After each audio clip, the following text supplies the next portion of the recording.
Assalamualaikum warahmatullahi wabarakatuh. Baik, teman-teman, hari ini kita akan melanjutkan rumus mateng bagian 3, yaitu terkait dengan rumusnya atau the pattern of rumus mateng. Baik, bisa dilihat di sini. Yang pertama, kita harus menguasai bentuk dan jenis verb dulu sebelum kita ke rumusnya. Di sini saya kira teman-teman juga pada tahu bahwa verb dibagi menjadi dua kategori. Yang pertama adalah verb ordinary dan yang kedua adalah auxiliary verb. Ordinary verb adalah kata kerja utama atau verb utama dalam sebuah kalimat. Nah, ini salah satu ciri-cirinya mudah sekali, yaitu ketika verb itu sudah memiliki makna, sudah memiliki arti sendiri, maka itu disebut atau bisa jadi sebagai ciri-ciri kata kerja utama atau ordinary verb. Contoh, write, go. Okay? Write artinya ya menulis, read membaca, drink minum. Mereka sudah memiliki arti sendiri.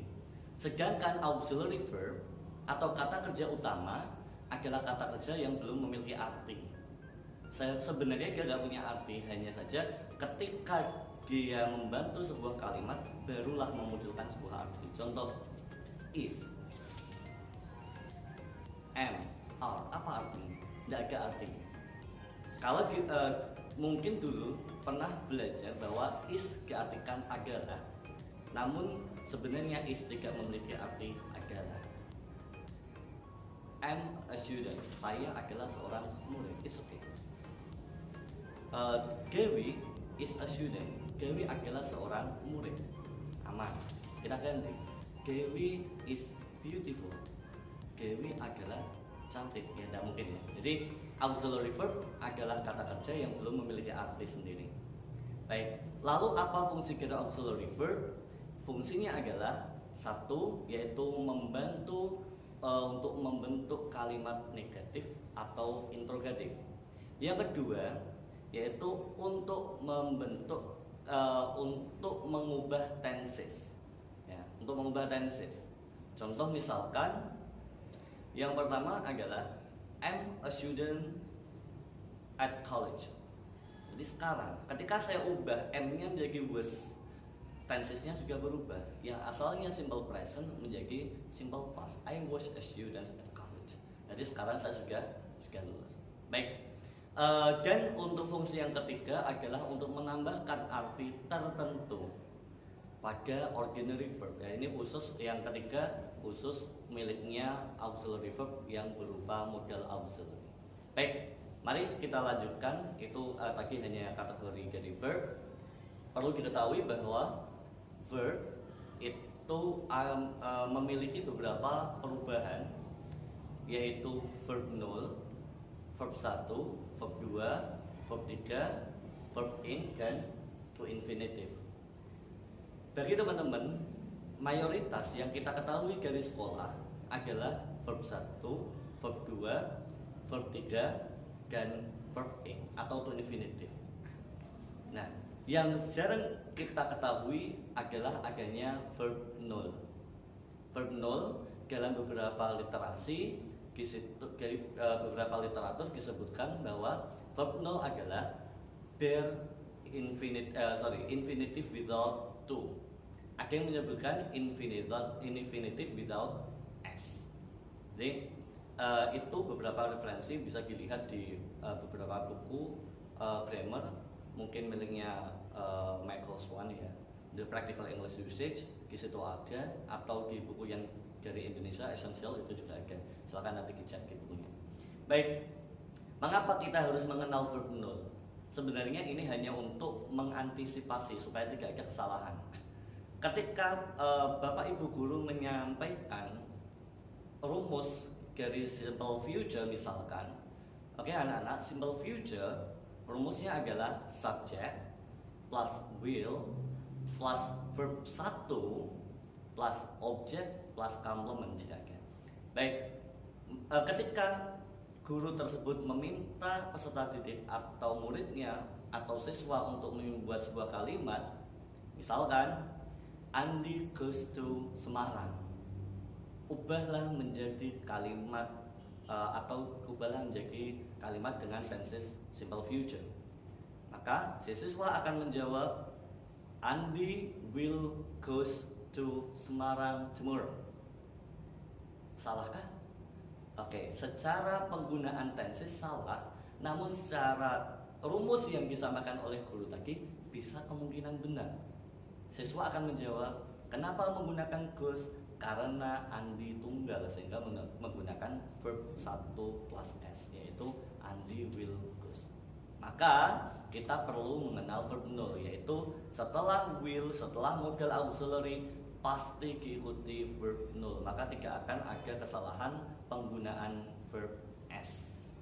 Baik, itu bisa dilihat bahwa ada verb null, kemudian verb 1 miliknya present, kemudian verb 2 miliknya past, ya simple past atau past tense, kemudian verb 3 ini adalah miliknya perfect atau terletak pada kalimat pasif, kemudian verb ing atau progressive verb, ya di sini adalah verb yang digunakan untuk continuous dan to infinitive.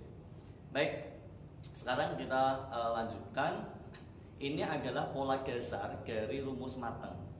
Ya namanya saja mateng ya. Mateng itu mathematics English atau penggabungan integrasi dari matematika dasar, penjumlahan dan juga English. Baik, kita lihat di sini ada garis bawah ya, ada garis merah itu nanti di atasnya adalah nama dari tenses. Nanti setelah ini kita praktekkan. Yang X itu merupakan bukan X sebenarnya, tapi dia tidak memiliki sebuah rumus. Nanti pada slide selanjutnya akan kita lihat. Kemudian rumus dasarnya atau dasar dari rumus mateng adalah E plus B. Kemudian di garis berikutnya ada C plus D. Lalu bagaimana penggabungannya? Begini, untuk huruf yang ada di depan, maka kita turunkan saja, tidak digabungkan.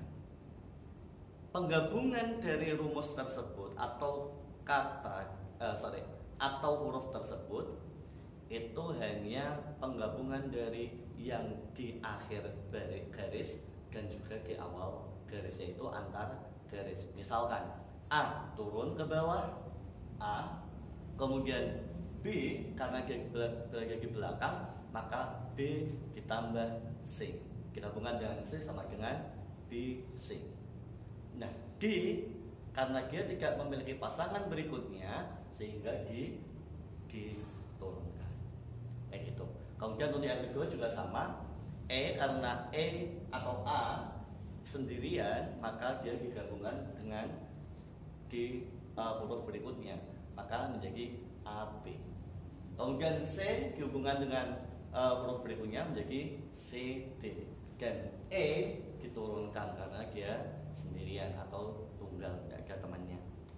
Baik, itu rumus dasarnya. Kemudian ini yang tadi saya sebutkan bahwa 16 tenses sebenarnya untuk rumusnya, rumus dasar dari 16 tenses itu hanya berjumlah 5 saja. Bisa dilihat, yaitu present yang menggunakan bentuk 1, kemudian past yang menggunakan bentuk 2, kemudian future yang menggunakan will or shall plus verb null.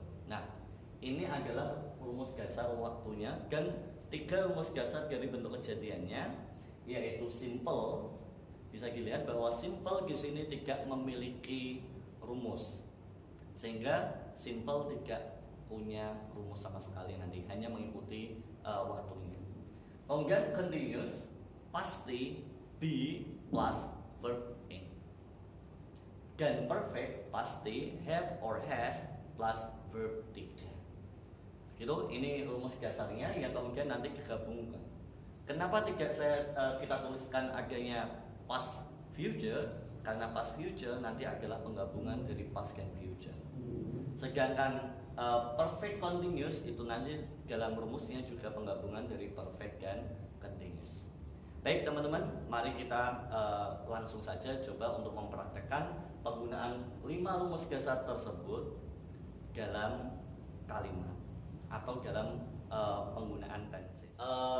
Pada dasarnya rumus mateng adalah penggabungan, sehingga di sini nanti kita gabungkan. Caranya gimana? Tadi sudah dilihat ya untuk 5 rumus dasar, yaitu present, past, future, kemudian continuous dan perfect. Simple tidak perlu kita anggap meskipun nanti tetap kita gunakan.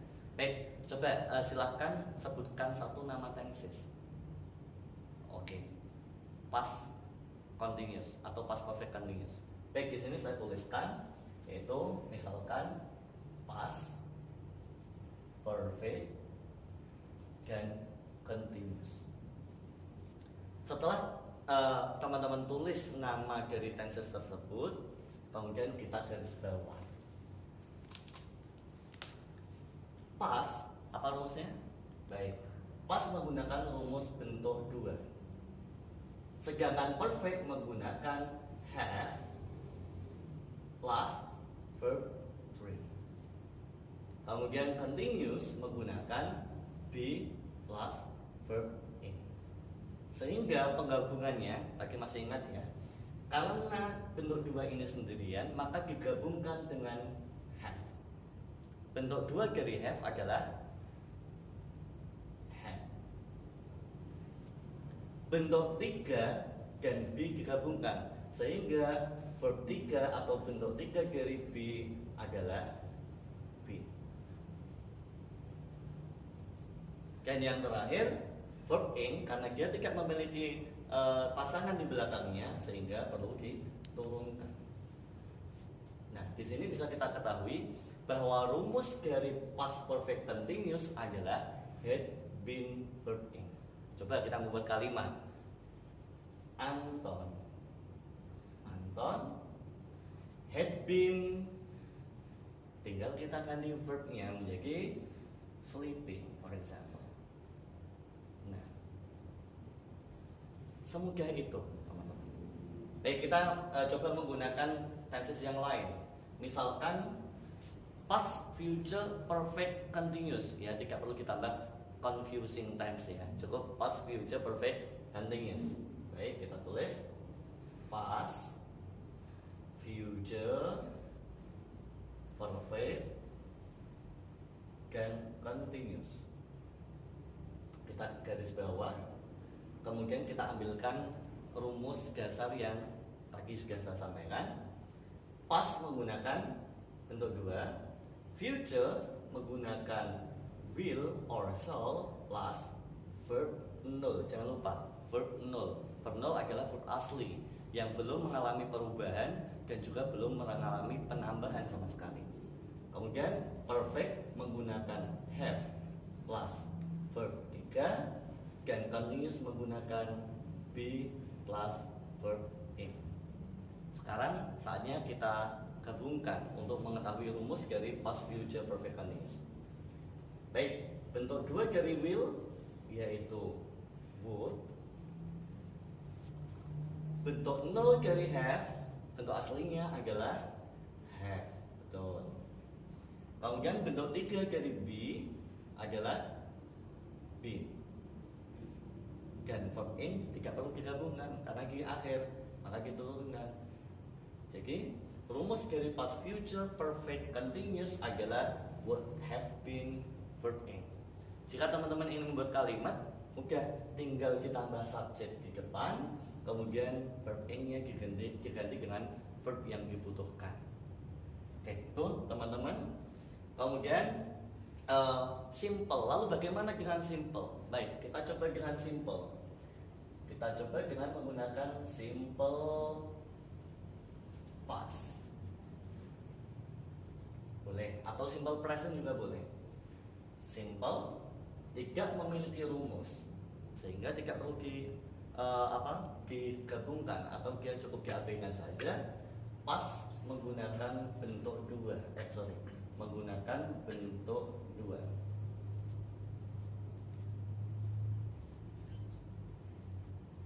Maka rumus dari simple past yaitu cukup menggunakan verb 2 saja, selesai. Baik, itu baru kita pelajari rumus 16 tenses, hanya seperti itu ya teman-teman. Jadi rumus 16 tenses semudah itu untuk kalimat verbal positif. Sekarang bagaimana dengan kalimat verbal negatif? Kita akan pelajari kalimat negatifnya. Caranya mudah sekali. Untuk membentuk kalimat negatif, rumusnya simple. Tambahkan not, tambahkan not setelah auxiliary pertama.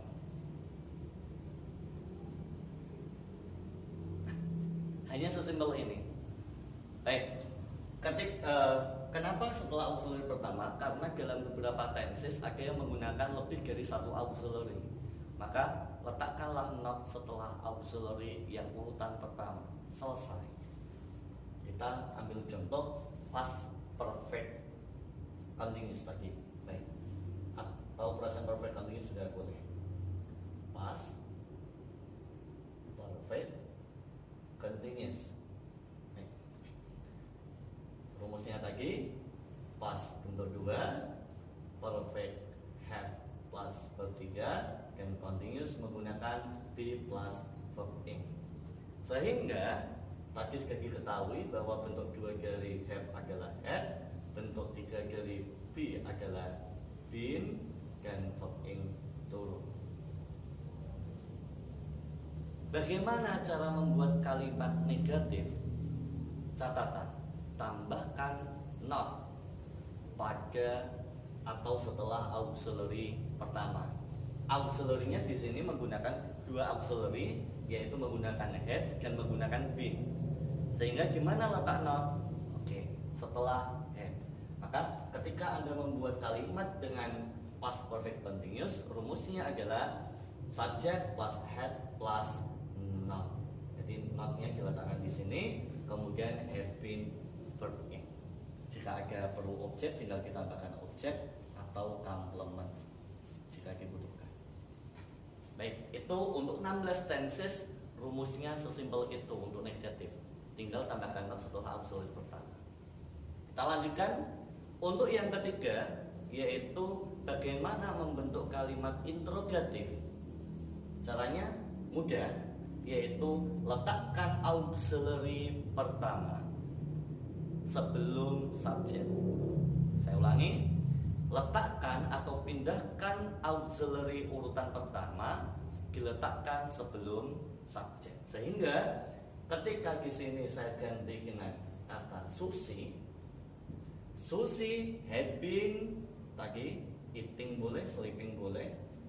Contoh yang mudah nggak apa-apa. Ketika dibuat kalimat interrogatif, tinggal kita pindahkan auxiliary-nya. Ingat, auxiliary yang pertama, sehingga had-lah yang dipindahkan sebelum subjek. Menjadi had Susie been sleeping. Jangan lupa tambahkan tanda tanya. Baik, itu untuk kalimat verbal mulai dari positif, negatif, dan interrogatif. Seluruh 16 tenses caranya hanya seperti itu. Baik, kita lanjutkan. Masih ada yang kedua, yaitu kalimat nominal. Bagaimana dengan kalimat nominal? Baik, ini juga mudah. Tinggal tambahkan be. Baik, kalau ditulis secara rumus, maka rumus nominal garis bawah be. Bagaimana implementasinya, penggunaannya seperti ini. Kita coba menggunakan simple present. Baik, saya ulangi, simple present. Simple present ini belum tersentuh lagi. Simple present. Simple tidak memiliki rumus, present menggunakan bentuk satu. 3 stopcase itu karena kita mau membuat kalimat nominal, kita letakkan di paling akhir, rumus nominal, yaitu B. Maka kita hubungkan, karena ini simple tidak punya atau tidak memiliki rumus, tidak perlu kita perhatikan, cukup present menggunakan bentuk 1, kita gabungkan dengan B. Maka bentuk 1 dari B adalah is atau am atau are. Begitu pula untuk rumus tenses yang lain. Kita ambil satu contoh lagi, yaitu past future. Past future. Oke, past future perfect. Past menggunakan bentuk 2, future menggunakan will plus verb null atau verb infinitive, kemudian perfect menggunakan have plus verb 3. Jadi untuk rumus verbalnya adalah bentuk 2 dari will sama dengan would, bentuk 0 dari have adalah have, dan bentuk 3 turun tapi digabungkan dengan rumus nominal, yaitu B. Bentuk 3 dari B adalah B. Maka rumus nominal dari past future perfect adalah would have been. Tinggal di sini nanti kita tambahkan complement atau sifat dan lain sebagainya. Asal tidak ditambahkan verb di belakangnya, maka itu masuk dalam kategori kalimat nominal. Bagaimana membuat kalimat nominal dalam bentuk negatif? Sama dengan kalimat verbal. Letakkan not setelah auxiliary pertama, maka subject would not letakkan di sini.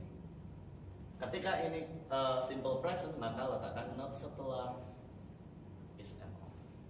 Sama ya teman-teman. Dan yang terakhir adalah kalimat interrogatif. Bagaimana kalimat interrogatif? Sama dengan kalimat verbal, yaitu pindahkan auxiliary pertama, letakkan sebelum subjeknya. Maka jika ini sudah ada subjek dalam sebuah kalimat, tinggal dipindahkan is, am atau are-nya diletakkan sebelum subjeknya. Dan jangan lupa tanda tanya. Demikian juga dengan contoh yang kedua, pindahkan would sebelum subjek dan tambahkan tanda tanya, question mark. Ya, jadi 16 tenses ternyata semudah itu teman-teman. Bisa kita pelajari hanya dalam satu pertemuan. Baik, untuk selanjutnya silakan Anda mempraktekkannya di rumah, dan semoga bisa bermanfaat dan menambah wawasan dan kecepatan Anda menguasai 16 tenses. Thank you and see ya. Assalamualaikum warahmatullahi wabarakatuh.